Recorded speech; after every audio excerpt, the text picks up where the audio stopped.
Hello, hi Saravanan, how are you? Very fine.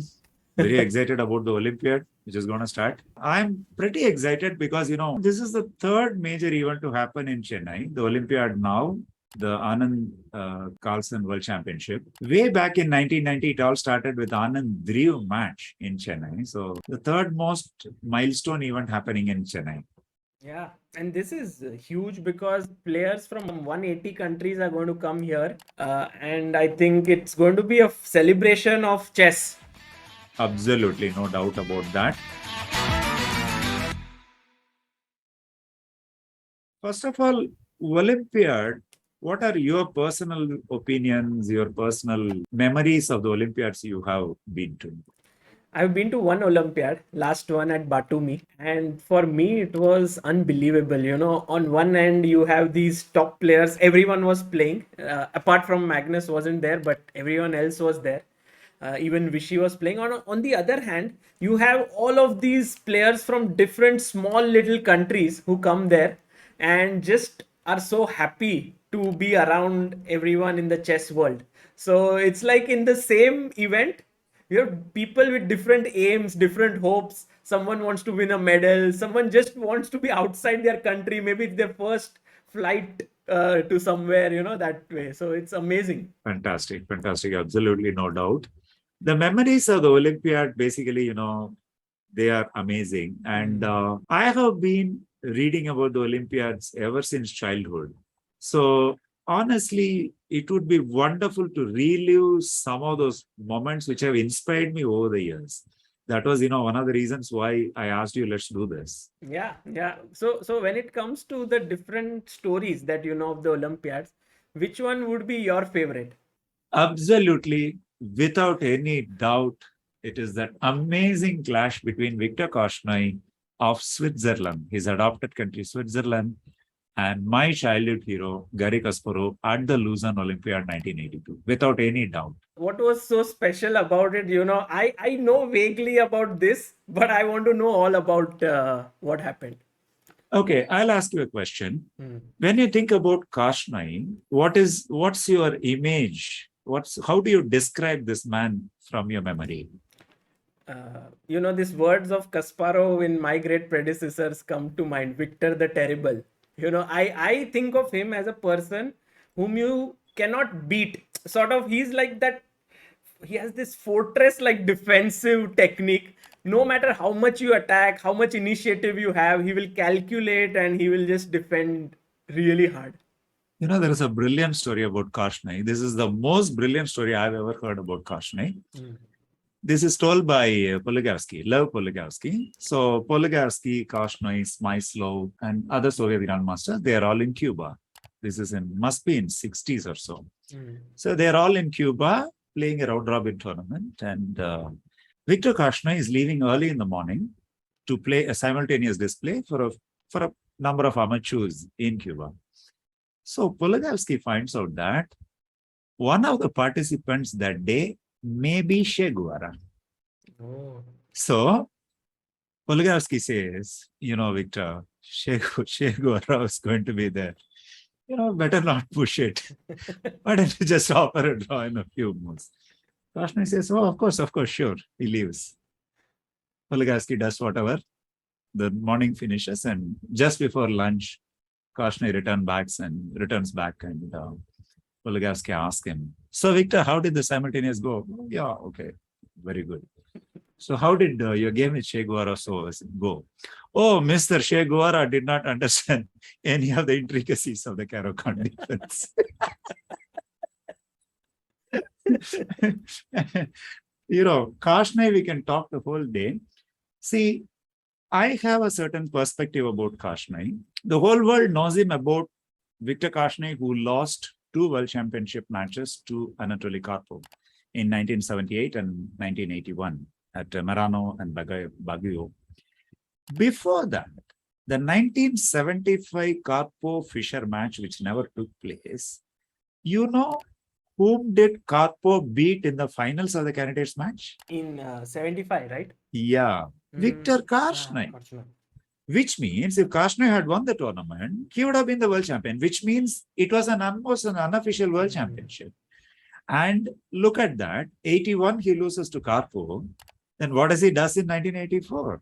He comes and meets Garry Kasparov in the finals after all. So between the mid 70s and the mid 80s, he was actually a great force, not just those two world championships. So now we come to the story of the Lucerne Olympiad. You know, the Soviets are winning the Olympiad. They are the overwhelming favorites. And now USSR is paired with Switzerland. The guy on the top table matters the most, top board, Viktor Korchnoi, because other boards, obviously, the Soviets are stronger. Alexander Belyavsky, Garry Kasparov, Mikhail Tal, by the way, and so on. But then they find out, top board, it is going to be Anatoly Karpov, black, against Viktor Korchnoi, white. You know, just two world championships. And the second one, in my opinion, Karpov barely won. Yeah. Probably Karpov was a better player, but the world championship, he barely won. So they rest Karpov and they put in Kasparov to play the man himself on the top board with black pieces. And we had this amazing explosion of a game. You know, anyone who lived that time for them, see, I don't even remember who came second in that Olympiad. But this match, and especially those brilliant photographs, I can never forget. And I was telling you some time ago, when My Great Predecessors was written and Kasparov was written, probably Garry became, you know, sophisticated and diplomatic a little in his written words. But in his first book, Test of Time, the way he has described this game is simply amazing. I'll be very happy if you can read it out for our readers, for our viewers. Yeah, how does one evaluate a chess game? Yeah. The customary words win, loss, and draw, even together with resounding descriptions, are unable to reflect the profundity of the events occurring during the encounter. However, for a competitive evaluation, the three words given do in fact suffice. But how does one evaluate the creative energy invested by the two players and compounded by the terrible tension of the struggle? Yeah, see, I will interrupt here. Just note those words, energy and tension. We have proof of both in this game, which is going to follow. Energy in terms of what happened on the board. What a brilliant Benoni. Tension, that photograph which we are going to show our viewers today. In my opinion, I've almost never felt so much tension looking at a photograph. Have you ever? Honestly, I don't know, Amrita might have clicked thousands of photographs, but so much tension in one photograph for the viewer to view it. You know, I would love to put myself in the shoe of those who are in the photograph. One can recall numerous games about which the arithmetic of the result says virtually nothing. It is then that literature comes to the aid. Arrayed in verbal form and strewn with beautiful metaphors, the chess commentary allows us to draw slightly aside the veil of mystery enshrouding a highly complicated encounter on the black and white board. I think this is what we are doing right now. Like, it's just a game, but in a way, what you are doing and what you are telling right now is just sort of bringing to the viewers what an atmosphere it would have been. I mean, many of whom would not be born by that time, when this match happened. Very true. In fact, I had not even started competitive chess, playing competitive chess when 1982 this game happened. By the way, a slight aside, at that time there used to be a small kind of a funny comment on how Kasparov used to come up with these long and complicated sentences as such a thing. Later on, it was revealed that Kasparov used to write in Russian and that used to be translated in English. That is why this, words like enshrouding and all that. This one game is worth all the hyperbole that we can heap on it, honestly speaking, because again, what a game and what an occasion. Very, very true. Yeah. It can happen that the pieces, as though receive an invisible impulse from the players, come alive and begin to live their own lives. And when the energy invested by both sides reaches a critical point, the game begins to develop according to laws unknown to anyone, and it is no longer possible to control its course. The flood of concentrated chess thought washes away the usual contours of the board, and after twisting the pieces into violent pandemonium, it crashes down into the depths of chess art. What a sentence. And however the game concludes, chess never loses out. It is not easy to understand all the intricacies of such a game, even in subsequent analysis, and it is difficult to talk about it without disrupting the picture of a grandiose encounter. Brilliant, brilliant. You saw that Kasparov never ever mentioned that he won the game in this. Exactly. It was as if he was thrilled just to play the game. See, this is something I really feel very strong about. We have players, almost everyone at the top love chess. But how many players are able to express their love for the thought? You know, how many players have come out with books expressing their emotions when they played their encounters? It's very easy to say plus equals and minus plus and just carry on. Whereas, this is basically a quality of a great champion. In my opinion, those who don't write their memoirs at the top level are actually doing a disservice to the game. And look what he has done. Yeah? This is test of time, and what a brilliant way he has described about this game. We know Kasparov as this guy who is kind of has a killer instinct on the board. He is that guy whom everyone is afraid of. He's arrogant. He likes to finish off his opponents, and all of this. But when you look at him when he talks about chess, he always has this kind of he feels responsible towards the game. I attended the 2012 World Championship in Moscow, the one between Vishy Anand and Boris Gelfand. In my opinion, that was the best ever World Championship I've attended because, Dubai was excellently organized, but Moscow being Moscow, every day they would bring a great player and they would give a simultaneous in the morning for children and they would come to the commentary box in the afternoon. So that included Garry Kasparov, Anatoly Karpov, Alexander Moratovich, Peter Svidla.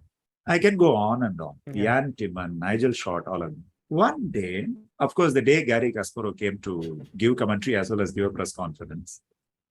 After the press conference got over, he went down and was doing the simultaneous display. See, it's Garry Kasparov giving a simultaneous. So I just went and stood there and the whole 3 hours I watched. After a game ended with an extremely small kid, the kid would have been hardly 10. He stood and analyzed his game for 2 minutes with the kid. And when he was analyzing, I've seen Garry analyzing with Anand, Garry analyzing with Carlsen. The same intensity and the force and the attachment to the game. They say Kasparov's arrogance. I feel the arrogance comes out of concentration and energy and force. Probably he does it even without knowing himself. I want to show you something. You have the books, but I want to show one book. I have quoted this book many times, Test of Time. In that Test of Time is my most favorite photograph of Garry Kasparov, where a very young Kasparov, at the age of 18 or so, very concentrated on the board with brilliant eyes shining. And the caption is, tireless, he seeks the storm. Wow. One of the most brilliant captions for a photograph in any magazine, any book I've ever seen. Tireless, he seeks the storm. Amazing. I wanted to show you this. This is his book, right? How Life Imitates Chess. And on the first page itself, he wrote such a huge message for me. And, we met on one stream. And so I asked him when he again came on a stream that how do you find the time to write this? You're a busy man. You have so many things happening. And he said that chess has given me so much. And whenever I do something related to chess, I give special emphasis on it. So, this was mind blowing. Like, he's a world champ. He has been world champion for 15 years. And why does he need to write down this with such, it blows my mind. Actually, that's another thing. After Kasparov is retired, I think in a way he is giving back a lot back to the game. I had been to St. Louis in 2017, 18, 19 to, for Chess Base to write on those wonderful Sinquefield Cup tournaments at the wonderful St. Louis Chess Club. One day, Garry Kasparov is coming at the end of the tournament. He is going to the prize distribution function with his wife.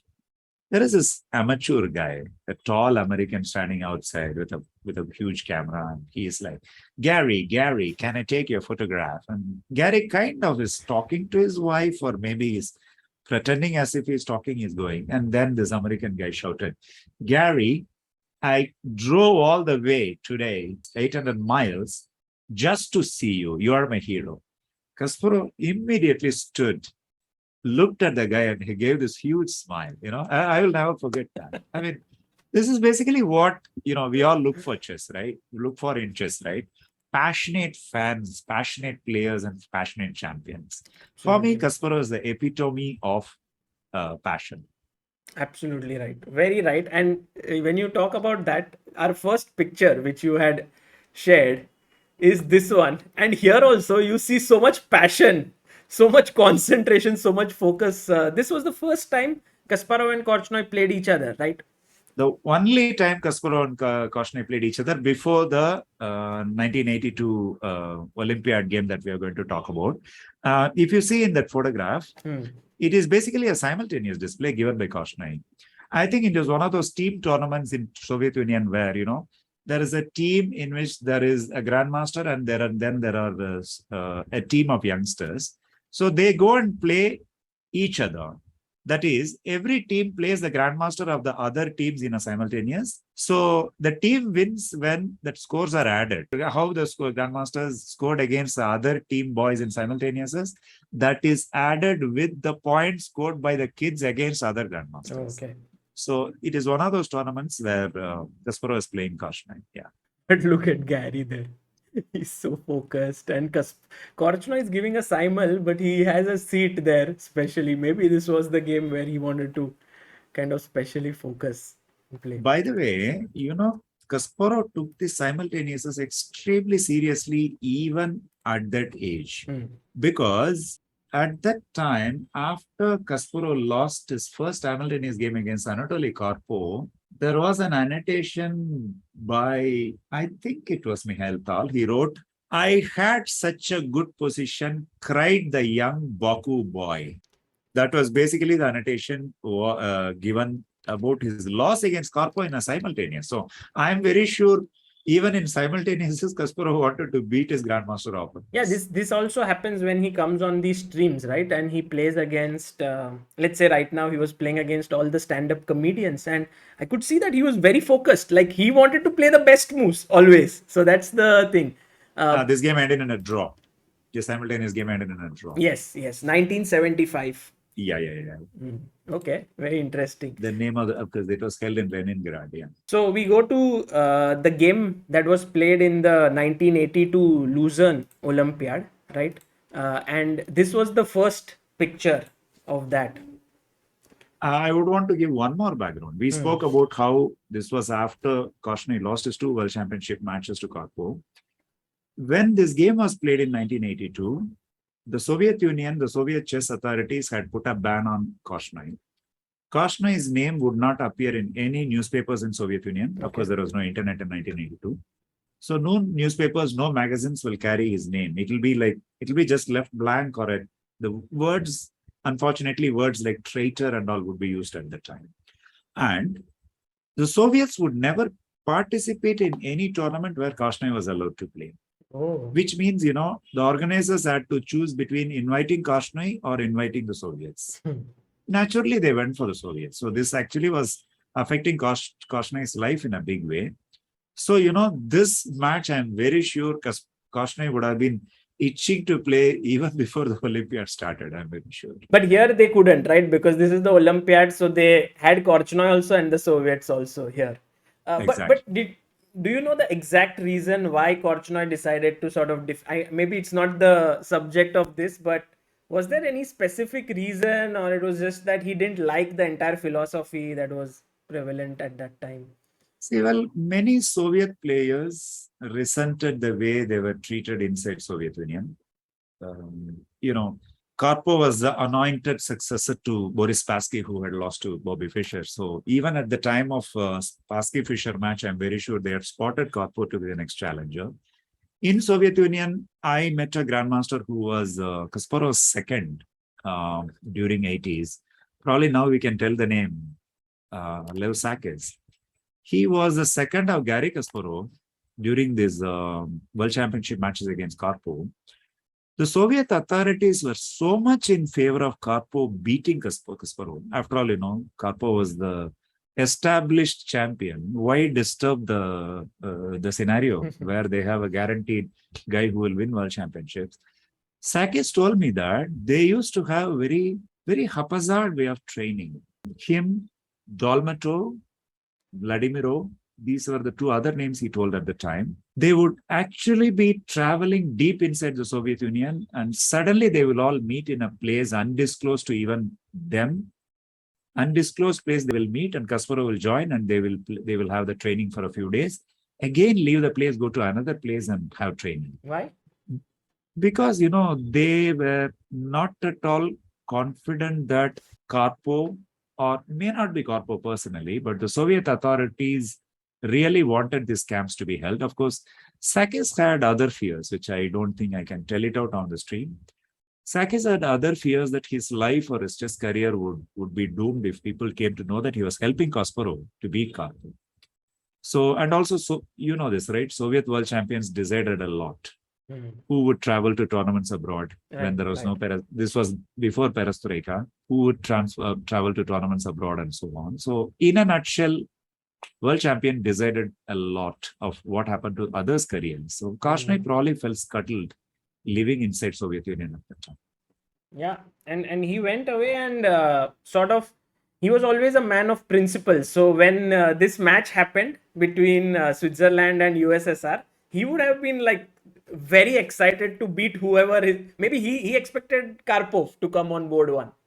I can only recall Vishy Anand's quote on Garry Kasparov. What happens to you in a match if you are a point up against Garry? How Garry would fight? Take away his hands, take away his limbs, he will fight with his teeth. I think we can repeat the same for Korchnoi in this match, especially in this game. Right. Yeah. And it was like Karpov was going to play against Korchnoi, and then something happened in the USSR camp, and they said, no, Karpov is not going to play now. Kasparov has to play against him. See, obviously, this guy is itching to beat Karpov, and he has white pieces, and it's a very prestigious match. If he loses, it's bad publicity unnecessarily. So just rest him and put Kasparov there. And of course, there are some more stories, right, which Kasparov has written in Kasparov on Kasparov. Yeah. That before the game, he told his team leader that he was going to shake the hands of Korchnoi if Korchnoi offers it, which goes to say that before that, the Soviets were not even shaking Korchnoi's hands. Nigel Short should hear this. Just kidding. Yeah, but Kasparov was wanting to, just have a full-fledged chess fight. He didn't want all this politics and all of this to come into the picture. Obviously, it was a different generation, and no doubt he just wanted to have the game here. Yeah. So here's the picture here. I think this is the start of the game. You have Korchnoi, then Kasparov, and behind Kasparov is Tal sitting there. This picture, I believe, was shared by Douglas Griffin on his Twitter, but he also has mentioned that it doesn't have a source as such. Right. And when you see near Korchnoi, like there's this kind of a dish. What is it? Like maybe it's like an ashtray, sir. Really? Remember, really? they used to smoke. They could smoke, back then. Of course. I have played in tournaments where the opponents have smoked at me. If the Persian gets minus, they would smoke even worse. This was all taken for normal till the late 80s when smoking became a sin. This is so uncomfortable, right? You're playing there and someone starts smoking and the smoke comes to your face. How was this even allowed? These were different times, simply. These were different times. I mean, there are so many stories about smoking that, we can, first time when no smoking rule was introduced in India, it was 1991 National B in Pondicherry. So we had this National A player named Manikanda Swamy, Tamil Nadu player, brilliant for his one-liners. So when he got to know this rule, he was extremely irritated, but he didn't want to say anything. So Arvind Eram, the chess journalist of Chessmate, Chennai, when he asked him, "What's your opinion about no smoking rule during tournaments?" He said, "Thank God they didn't introduce it. They didn't introduce it in the whole city during the tournament."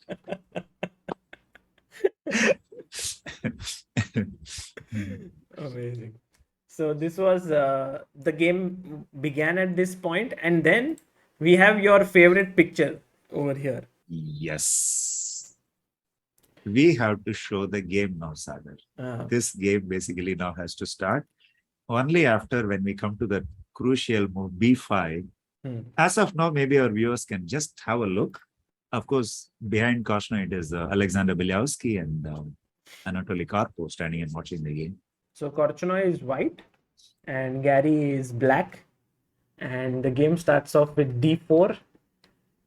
And maybe Kasparov wanted to play the King's Indian. Yeah, like as always, he's a fighter. So he goes for G6, G3, BG7, BG2, and C5. Yeah, this was the time of his career when he used to play the Benoni often, occasionally at least. Actually, you know, the 1985 World Championship match, the 16th match game, which Kasparov won brilliantly, was a very interesting comment by Mikhail Botvinnik, the grand old man. He didn't like the way Kasparov played the 16th match game. It was just like this game which we are seeing. He said, sacrifices should never be done for the sake of sacrificing. He didn't play like Mikhail Tal in this game. He played more like Alexander Tolush in this game. So the initial career of, in the initial phase of Kasparov's career, he used to play so daredevil.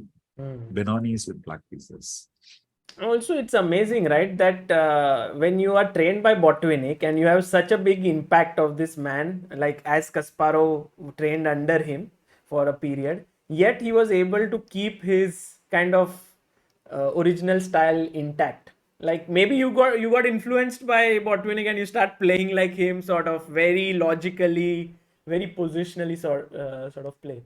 That would be disastrous, isn't it? In fact, today's wisdom, not only about chess, even otherwise, I feel any sport, no coach should influence the way a player plays. I think a coach's role today would be to blossom, enable a player to blossom in whichever way he wants to play the game.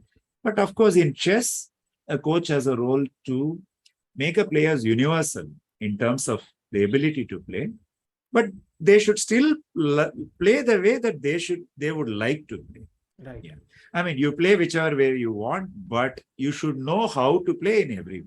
That should be the mantra as a coach. So I think that comment was a little intrusive, but okay, again, they were different times. Correct. So knight c3, he castled. Knight came out to f3, e6, breaking the center. Castles, he took here, and a6. And here a4, stopping b5. So he puts his rook on e8. Maybe he wants to exchange with knight e4. So white stops it with knight d2, knight d7, h3. Yeah, here there are some nuances. Basically, white wants to go knight c4, bishop f4 and attack the d6 pawn, which is the pivotal weakness of the position. h3 is a bit of a nuance. What happens is later on in the game, when the white knight goes to c4 and the black knight goes to e5, I mean, black obviously wants to exchange. You know this, right? In the Benoni, the more exchanges take place, generally it is better for the player who's cramped, which is black. Right. So at this point, the knight will move over to e3, white knight. At that point, you know, black has nasty ideas like knight h5, f5 and all that. When, if f4 is played, the black knight shouldn't go to g4. That's one of the ideas of h3. And also in no position, black should be able to play bishop g4. So these are small nuances of playing h3 so early in this position. Right. So here white wants to just go e4, f4, kick the knight and then bring his knight back here. So black is kind of sitting on a time bomb. I mean, he would be in a positionally very bad position if he doesn't do something. Exactly. Basically, white's space advantage would be overwhelming. Right. So knight h5 was played here. and then came the move e4. He went rook f8 back. Yeah, rook f8 was an idea of Jan Timman in the 80s to basically emphasize f5 and f4. Later on, much later on, Nigel Short did away with both rook e8 and rook f8 and introduced a novelty h6 much earlier. So that there is no need to go rook e8 and rook f8. Sit at f8 and push f5 anyway immediately. He introduced it much later on. Oh, nice. Interesting. Yeah. So here after e4, we see that after rook f8, white isn't going for f4 ideas because g3 pawn is weak. So he defends it with king h2. It's not weak, it's going to take it. Yeah, exactly. It would fall. Yeah. So king h2, f5, and in comes f4. So this, I think this is one of the key moments of the game. The Very knight much. is attacked on e5. And I remember recently I had Vishy Anand on stream and I was talking to him about this. So I showed him this position and asked him to guess which game is it. And of course he was like, within like half a second he said Kortchnoi, Kasparov with the right ear and everything. But at that point he was, I think 12 years old or 13 years old. And he said that this was the first ever time that he saw that chess could be played in this way. That your piece is attacked and you're not even caring about it and you do something else. So I have annotated this game thrice in my life. And first time I annotated was the Tamil Nadu Chess Association long ago had a newsletter. You know, they were wonderful times. I don't know why no associations do that anymore. So basically in this newsletter, I wanted to write something. At the time, I wrote it at the time of Kasparov's retirement. Obviously, I was extremely sad that Kasparov retired.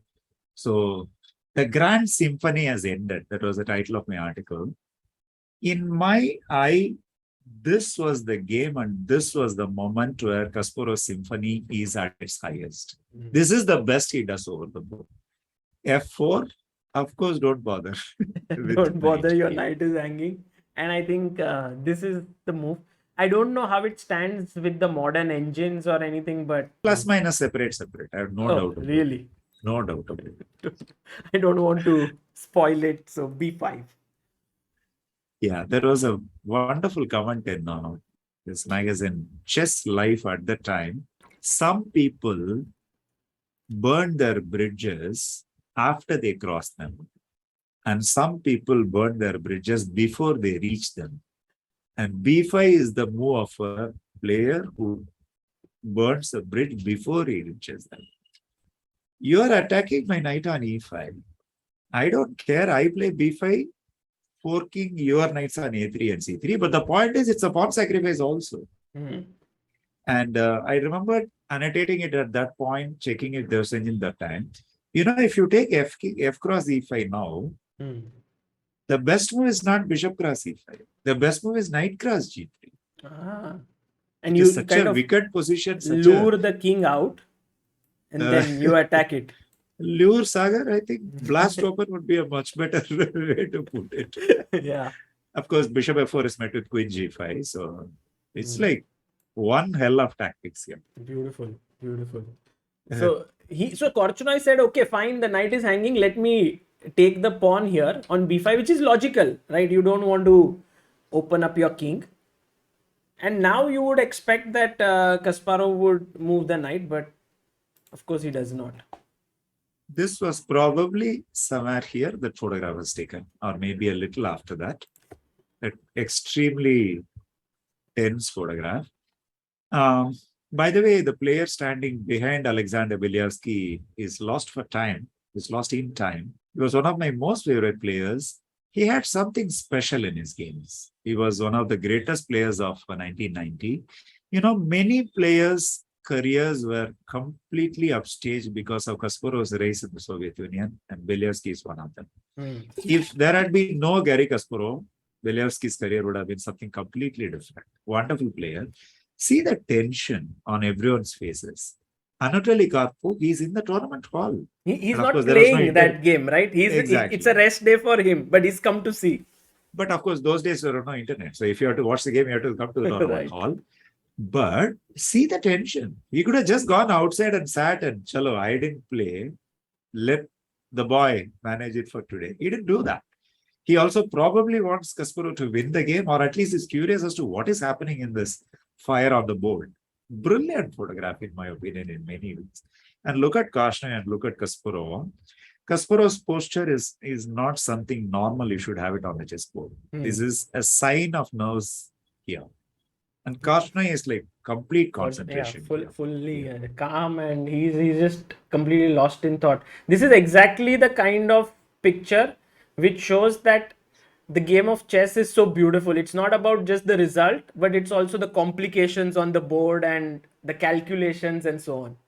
And violent as well. So coming back here, he took fe4. And that same threat on if you take on e5, the same ideas remain, which is the g3 square is very weak. So he took back on e4, and now he attacks the knight on b5, queen e2, queen b6, and the knight on e5 has been under attack since now 4 moves. It's just not moving. By the way, one point is that probably for those times they all left theory by the time black played b5. The point is, for a very long time afterwards, the players played very good chess, even in consideration of the current engines, which means this was a very high quality game even by those days standards, definitely. I'm sorry, a very good game of those days, which is very high even by today's standards. Yeah. You know, there's this book by Saravanan. It's called Go Ahead, Take My Roots. No, it's this one, Winning Chess Brilliancies. Yeah. And he explains, I think there are 10 games only in that book, and every move is explained. And one of the games is this. And it has, so if you are going to explain every move, this game itself took like around 10 to 12 pages in that book. And this was the first time I saw this game in that book. And I was like, what exactly is happening? I mean, and he explains it very nicely. I have one more story about this game. I was asked to give a lecture way back in 1992 for a junior team of Tamil Nadu, which had R.B. Ramesh as one of the participants, which was going to play in the nationals. We analyzed this one game for 3.5 hours. Wow. And at the subject of the lecture was calculation. We wanted to calculate. I told them, basically calculation, you need not look anywhere for finding positions and all that. Of course, remember, this was a time of no computer, no databases. Every game, sit and calculate, it can be made as a logical exercise for calculating. So one game, 3.5 hours. Amazing. Actually, it's a tragedy that we are doing it in a show. If we also do it in a lecture, we can have a 4 hours lecture probably with just this one game. This is still relevant. Even in the present day, this game still remains relevant, right? Even with the engines and everything. Absolutely. So he went rook b e8, just putting the rook in the center. And now Korchnoi plays bishop d2. Maybe this is an error, I am not sure, but he puts his bishop here. And then queen takes b2. Actually, bishop d2 is probably okay, but something like, at that time, the move mentioned, I remember, was queen g2 was a better move. Yes. Basically, just moving the queen away from the arc of the black rook on e8. Yeah. Actually, at the time when Korchnoi played b2, he was criticized for giving up the pawn on b2. But now, I'm not so sure because, white might get a lot of compensation chasing the queen away. Right. So, right. Yeah. But of course, queen g2 was a better move than b2. So he took here, fe, bishop takes. Finally, he took the knight after 7 moves. Yeah, and this was the mistake. And that was the mistake. Now g3 is hanging. So knight comes in to c4, attacking the queen on b2. But of course, Garry is that kind of player who never really cares when someone attacks. There's counter attack. So he goes knight g3. See the board. Please count how many pieces are hanging and what is the relationship between each. The knight on c4 is attacking b2. It is attacking e5, which is supporting g3. Rook on f1 can take rook on f8, which means that if the knight on e5 captures I mean, I'm just telling for a blind eye. Yeah. The knight on c4 captures e5, which means the rook on e5 is not an easy capture. This is a very fertile ground for calculation, analysis, everything. Absolutely. Brilliant, simply. And they created it in such a very, very crucial encounters. Yeah, yeah. I told this story to you, in your stream, right? We met this Soviet Grandmaster Simon Palatnik, who came to the Tata Grandmaster Open tournament in 1987. So Kasparov and Karpov were playing their match against each other in Sevilla, Spain. So we told him, Lanka Ravi, international master, asked him, so what do you think about the match between Kasparov and Karpov? He said, what do I think? This is fight between tigers. We are monkeys. We can only watch from the mountains. This is a real fight between tigers, and see the way they fight. Yeah. See, at the end of the day, this is basically what I would tell an aspiring junior of the day today. At the end of the day, chess is a game. Chess is a game. Enjoy it. More than anything, enjoy it. Sacrifice your pieces. Sacrifice your pawns. Attack your opponent's king. Play the Benoni. Enjoy your chess. Yeah, absolutely. And I think taking into consideration the importance of this game, still you have the ability to create such a mess. It just shows the will of both the players, right? They could have just gone like Kasparov could have played Queen's Gambit, declined, and then very steady game. He's like, I want to beat Korchnoi with black. And Korchnoi, of course, wants to win. So I think that's why this is created. It's, after all, it's not only about engines, computers, and all. It's the will of the players. Very correct. Will, fearlessness. That is another quality, we all see at the very top of the chess world from those days to today. Fearlessness, simply. Yeah. And after this, he took here, after rook f8, queen e1. And I think this is kind of now Kasparov takes over. He first takes here, check. So king moves away. Queen c2. Queen c2, knight e5. We are sorry, dear viewers, we are not analyzing the game, but velocity of time, we just cannot analyze. This was the only mistake played by Kasparov throughout the game. Only big mistake played by Kasparov throughout the game. Knight d2 was a simple win. Simply setting up a discovered check on the white king at g2. And this wins. Knight d2, knight d7, knight f3, queen e2, knight h4 check, and now finally queen c3 is simply winning. Right. See, a1 is hanging, and okay, the white king doesn't have any cover at all. Right. So he went rook f2, and this queen takes, knight takes, and rook a2 was played. Somehow, okay, if we count the material, white has a rook and a piece, but black has queen and 2 pawns for it. Yeah, the problem is the knight is still hovering over the white king. Right. That is where the scales are tilted, and Kasparov wins the game. And now knight d3. And even here, bishop h6 was a mistake again, because it is almost without any of this thing. Even here, white could have fought back with rook a8 check. Rook a8 check, king g7, rook a7, it's not easy. So, which led later to say that instead of knight d3, Kasparov would have won the game better with knight into h3 instead of d3. Yeah, this would have been a much easier one probably. Anyway, it doesn't matter.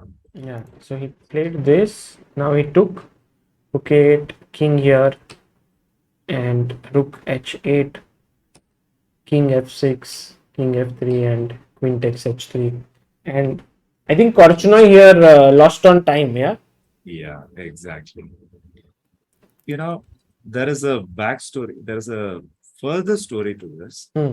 After this game, this was 1982. In 1983, of course, Korchnoi and Kasparov met each other for the candidates semifinals. En route to Kasparov playing against Karpov. This one game made Korchnoi understand Kasparov completely wrongly. I didn't say that. I'm not saying this. Korchnoi himself has said this. That Kasparov played in such a way in that game that, he set the whole board on fire. My whole idea about Kasparov was different, and That was one of the main reasons he said he lost the match in 1983 to Kasparov, because he had completely misunderstood Kasparov as a player before the match. Okay, no, I mean, who would not, right? The way Kasparov plays this. But Kasparov kind of evolved. Yeah, he very quickly evolved as a player. So while he kept his attacking instincts and all intact, but he became a complete player, right? You know this, right? This evolution, according to his arch rival and enemy Anatoly Karpov, you know what was the reason for this evolution? Because I gave him free coaching in two World Championship matches. The 47 match World Championship match in 1984, and then the return match in 1985, and then the return match in 1986. According to Karpov, he gave him free coaching. So that is why Kasparov became a... I think this is exactly the thing that Kasparov also says, that if it were not for Karpov, I wouldn't have become as strong as I am. As I became. Absolutely. Yeah. What a story, Sarah. And I think what a way to start our series on Olympiad stories. It is, and to think about it, that this happened 40 years ago, exactly. And now when things in Chennai, the Olympiad will be held, maybe 40 years down the line, in 2062, there'll be two guys sitting like us and discussing how this picture taken by Saravanan, or this game played, was amazing. In today's world, such intrigues don't take place. I mean, a guy being banished by one country, and a guy doesn't want to play another guy and all that. Of course, there are rivalries. We had a Kramnik Topalov thing going on for some time. And, such things do happen. Israeli team not being taken as opponents in certain teams by certain countries and all that. But still, the intrigues surrounding this one game, I honestly don't know whether they can be ever equal. Mm-hmm. It is like, those matches between Bobby Fischer and Boris Spassky those days. Before the 1972 World Championship match, when they used to play each other in the Olympiad, Spassky and Fischer. Havana, right? If I remember correctly. Spassky Fischer 1970 Havana had certain intrigues about that. Such basically things don't happen anymore. It should be because of the high speed of getting all the information and so much flowing around. I think at that point, one story like this would be savored till everyone had their stomach full. Now it's like you eat something and another piece of information is coming your way. Absolutely. That was not Havana, by the way. It was Siegen, one of the Nordic countries. Yeah. So, Sarah, it was amazing having you here and doing this. I know how tough it has been to record this with you. You are so busy. But I'm going to let the viewers write down in the comments. And if they enjoy this, tell us, guys, if you would love to listen to more such stories from Sarah and me. And it would be amazing, Sarah, to do more. Oh, I would love to do more. We can sit anytime.